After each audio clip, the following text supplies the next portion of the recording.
Hello friends, good morning, welcome back to my channel. তো pastel চিরির একটি নতুন ভিডিওতে সবাইকে স্বাগত। 10:45 বাজে। তো এখন থেকে আমার ভিডিও শুরু করলাম। আজকে উঠেছি 6টায়, অ্যালার্ম দিয়ে রেখেছিলাম, যেহেতু সামনের সপ্তাহে স্কুল খুলে যাবে। আমি না এই সপ্তাহ থেকে অভ্যাস করি। তো 6টায় অ্যালার্ম বাজার পরেও বেশ খানিক্ষণ পরে উঠেছি। হট করে গলাটা কেমন হচ্ছে, কাশি হচ্ছে খুব। তা উঠে সমস্ত বাসি কাজ করে ফুল টুল তুলে সব কিছু করা হয়ে গেছে। পিঙ্কু আর গোপাল আসবে, আমার খুব কাছের লোক, মনের মানুষ ওরা আমার। ওই যে আমার মেয়ে হাসছে, বলে কি শুধু তোমাদের গল্প সবার। তো গোপাল ঝাল খেতে পারে না বলে একটু আম পেড়ে নিয়ে এসে আমের চাটনি, ওর জন্য একটু ডাল করেছি। তো রান্নাবাড়ি প্রায় শেষের পথে, তাই মনে বলছি মনে একটা ভিডিও করব। যেহেতু সঞ্চিতার বাড়ি সবাইকে যেতে বলেছিল, ও তো দেখলেই চেঁচাবে। কিন্তু যেহেতু রেমাল চলে এসছে মনে হয় বাড়ির কাছে, রেমাল না রিমিল না রুমা বলে, রুমা আমার মেয়ে বলছে রুমা। এই যে আমার মেয়ে এখন ঘরটার সব গুছিয়ে ফেলছে। আজকে আমাদের বাসন্তী দিয়েও আসবে না, তো টুকটাক কাজ আছে। তো মনা স্ট্যান্ড এনে দিয়েছে। তো দেখাই, সকালবেলা ফুল তুলে নিয়ে এসেছি। আর হাওয়া দেখুন, বাইরে হাওয়ার অবস্থা। এখানে রান্না করা যাচ্ছে না, চারিদিকে এত হাওয়া। এদিকে দেখুন স্লাইডিং টেনে দিয়েছি, যার জন্য কালকে রাত্রেই টেনে রেখেছিলাম। আর রাত্রে তো বৃষ্টি দেখাচ্ছিল, রাত্রে বৃষ্টি হয়েছেও। আর এখানে এখন মাংসটাই বাকি আছে, ওইটা বসিয়েছি। আর যদি সময় পাই একটু ভাজাভুজি কিছু করব, তাও ঘরটর মুছবো আগে, তারপরে যদি সময় পাই। কারণ তারপরে আবার বাসনও মেজে রাখবো। আর মেয়ে আর বর আজকে একটু, ওরা পরোটা কিনে নিয়ে এসছে, আমাদের ঠাকুরনগরের বিখ্যাত কুমারেশের পরোটা, ওই নিয়ে এনে দুজনে খেয়েছে। এখানে মাংসের আলু ভেজে রেখে দিয়েছি, চর্বিটাও এখানে আছে, একটুখানি চর্বি। এই যে একটু টক দই দিয়ে আর সর্ষে নারকেল দিয়ে ইলিশ মাছ ভাপা করেছি।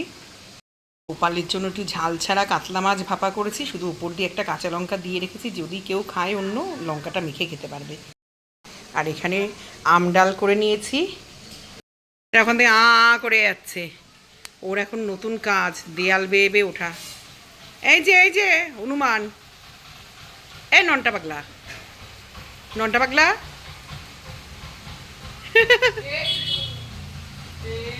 নন্টা পাগলা। আর এখানে আমের চাটনিও হয়ে গেছে, আর রান্না প্রায় শেষের পথে। ভাতও করে নিয়েছি। মাংসটা আজকে একটা সিটি দিয়ে রেখেছি, যেহেতু আজ 2 টিপে আমাদের খাসির মাংসটা সিদ্ধ হচ্ছে না, কেন কে জানে। হ্যাঁ, আজকে একটু সিটি দিয়ে নিয়েছি, কারণ আন্টি আবার বেরিয়ে যাবে এসে তাড়াতাড়ি। সরে দাঁড়া, গায়ে ঝোলটা ছিটকাবে। নন্টা পাগলা, হ্যাঁ নন্টা পাগলা। তো মাংসটা হলেই হয়ে যায় মোটামুটি। আর একটু যদি সময় পাই ডালের পাতে একটু বেগুন ভেজে রাখবো। আমার বর বলছিল উচ্ছে ভাজতে, দেখি পোলাও করবো না। পোলাও করবো না, আন্টির পেট ভালো না, ওই জন্য আর করবো না। গোপাল হয়তো ভাতই খাবে।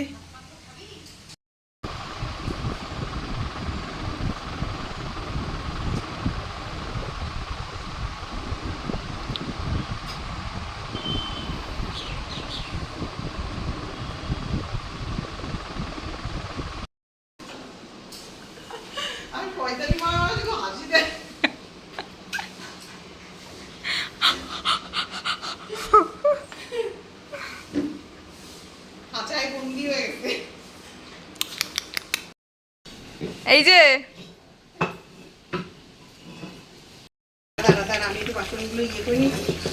ওই বাবার এবার বাবার আমি গেলাম, সে তো অনেক যুগ আগে। আর কোথাও যাওয়া যায় জানি না তো। এক পিস খেয়ে দেখ তো সিদ্ধ হয়েছে কিনা, তারপরে একটু জল দেবো আবার। ও ছাগলেরই গায়ের একটা গন্ধ। আমার মেয়ের এক পিস কষা না খেলে আর চলবে না। মানে বিয়ের পরে কি করবি? কষা, এরকম কষা তুলে করবি কি, তাই বলছি। আমরা যেমন এখন খেতে পারি না, ইচ্ছাও করে না রে। আগে একটা কষা মাংস খাওয়ার নেশা ছিল। আমারও করবে না, তুই খা। তো মোটামুটি মাংসটা হলে রান্নাটা শেষ হয়ে যায়। আর ইচ্ছা আছে যদি সময় পাই একটা বেগুন ভাজবো, বাদ বাকি রান্না সবই হয়ে গেছে। এটা হলে গ্যাসটা মুছে স্নান করবো, করে পিঙ্কুরা আসার আগে একটু পুজো টুজোগুলো দিয়ে নিলে ওরা এসেই আবার বেরিয়ে যাবে, একটু কথা বলতে পারবো তাহলে। তো রান্নাবাড়ি মোটামুটি সবই হয়ে গেছে, শুধু একটু বেগুন আর উচ্ছে ভাজবো, ভাজলে আজকের মতো রান্না কমপ্লিট। সব কাজও হয়ে গেছে, এখন স্নানটা করব, করে পুজোটা দিলে পিঙ্কুরা আসলে একটু কথা বলতে পারবো। তো এইগুলো আমাদের ক্ষেতের একটা মাকড়া বেগুন বড় কালকে দিয়েছিল, সেই মাকড়া বেগুন আর উচ্ছে একটু একটু লবণ হলুদ আর চিনি মাখিয়ে নিয়েছি, তাহলে বেগুনটা বলে মুখ চুলকায় না। এই যে চেকাদার দড়ি নিয়ে যাচ্ছে, ওদের ঘর বাঁধবে ঝড়ের জন্য। সে আগামী বছর না মানে গত ইয়েতে যে আমফান হয়েছিল তাতে ওদের টিন উড়ে যাচ্ছিল। ও এই ঘরে টিন বাঁধবা বলো? হ্যাঁ হ্যাঁ, না না বেঁধে রাখো। আর সেরাম হলে আগের থেকে চলে এসো আমাদের বাড়িতে। এ গোপাল চশমা পড়েছে, গাড়িটা ভিতরে রাখতে বলতো। হ্যাঁ আমফানে 19 দিন, ও তখন জেনারেটর কিনেছিল। ওরে কারুর যায় না, ও তো পার্থদা বলছে, তো বলছে কি যে আমি জেনারেটারে চার্জ দেবে সব ইনভার্টার।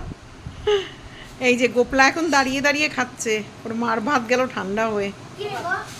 এই যে এই পাশে কত বন্ধু আছে জানো, তোমায় দেখতে পাবে, তোর বান্ধবীরা দেখতে পাবে স্কুলের, তোর বন্ধু বান্ধবীরা।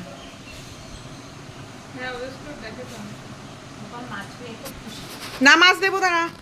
আর এই যে নন্টা পাগলা, নন্টা পাগলা দেখ না, ও পিনপুরে দেখার জন্য ওইখান থেকে দেখছে। হ্যাঁ ওই যে ও টেবিলের নিচ দিয়ে যাতায়াত করে তো। হ্যাঁ ও ওইখান দিয়ে আসে, এইখান দিয়ে যায়। ওই আমি ওখানে কাটবো তরকারি, ওইখান দিয়ে ঢোকে।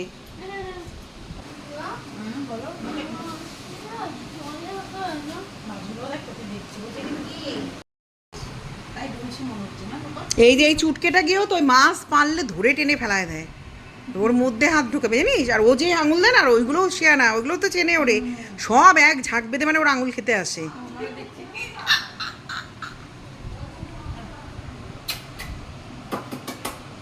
সকালে আসলে একটু ভালো করতিস, একটু টিফিন উফিন খেতে একটু থাকতে পারতিস, তারপরে তো এই একটা কাজ না একটু থেকে তারপরে যেতে পারতিস,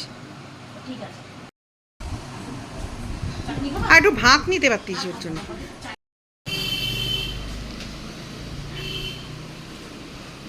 দেখি সর।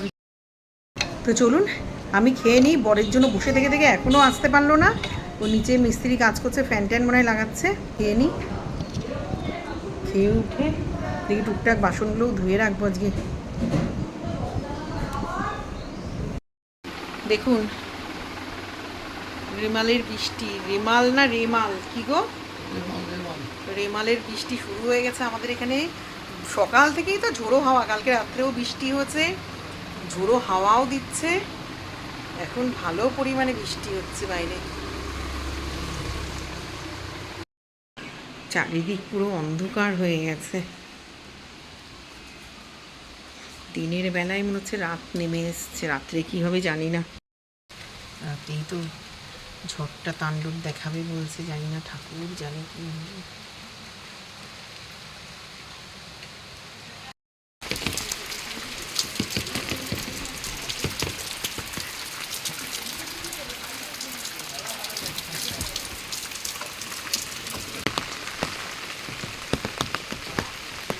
বাচ্চা কাচ্চা খেলে এসে এখানে বসেছে।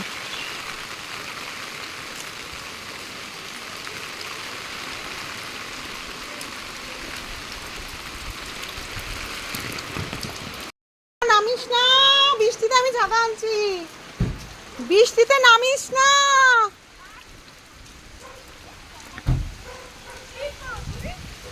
আরে তো আসবি, ছাতা আনবো, তারপর ওটা বৃষ্টিতে ভিজে না, ধর এই ছাতাটা ধর।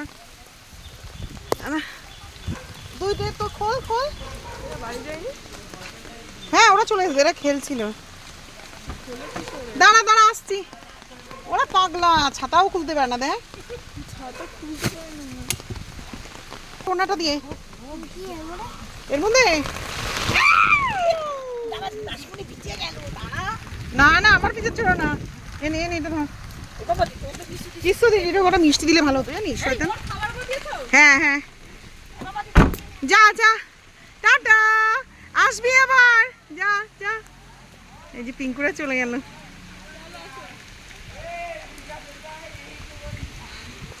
চল, সব ভিজে গেছে।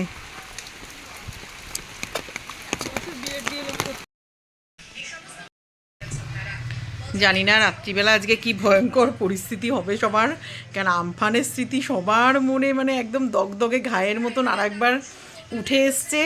কারণ ওই দিনও সারাটা রাত আমরা কেউ ঘুমাইনি, এখনও অবধি তো আমরা খাইনি, খাবার টাবার তৈরি করা হয়ে গেছে, দেখি খেয়ে নেবো। তারপরে ছাল হাওয়া হচ্ছে প্রচণ্ড জোরে, আর আপনারা বুঝতে পারবেন না, সব বাইরে পাতাগুলি। দেখুন আমাদের এখানে ওয়েদার পাতা টাতা দিয়ে ভর্তি, কালকে ঝড়ে তোজো এখন পরিদর্শন করতে এসছে আমাদের বাড়ি, উড়ে টুড়ে গেছে কিনা ঝড়ে। দেখুন আম মনে হয় সব লোকে নিয়ে গেছে, আম পেয়েছি 3 থেকে 4টে, সারা উঠান পাতা। আর সামনের বাড়ি ওই দাদাদের একটা বড় গাছ পড়ে গেছে উঠানে, আশিস দাদের উঠানে বড় একটা গাছ কালকে রাত্রে পড়েছে। এমন কিছু আমাদের বাড়িতে ডালপালা ভাঙিনি, রাতে এই জমিতে ভেঙেছে কিনা জানি না। এই দেখুন এই কটা আম ভোরবেলা মানে সব চুরি করে নিয়ে চলে গেছে, এই কটা পেয়েছি। আজকে ফুলও তুলিনি এখনো।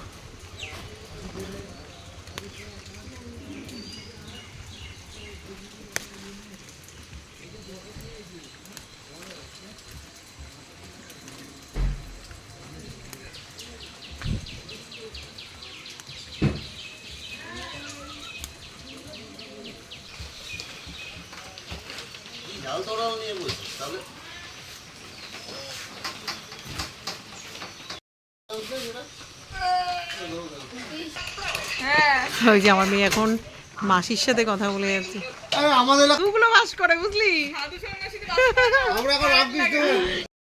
এখন জেনারেটর ঠিক করা হচ্ছে, সব ইঁদুরে কেটে দিয়েছে, ওই জন্য আর চলছে না। জল, ইনভার্টারের চার্জ সব আমাদের শেষ, এখন সব ঠিকঠাক করা হবে।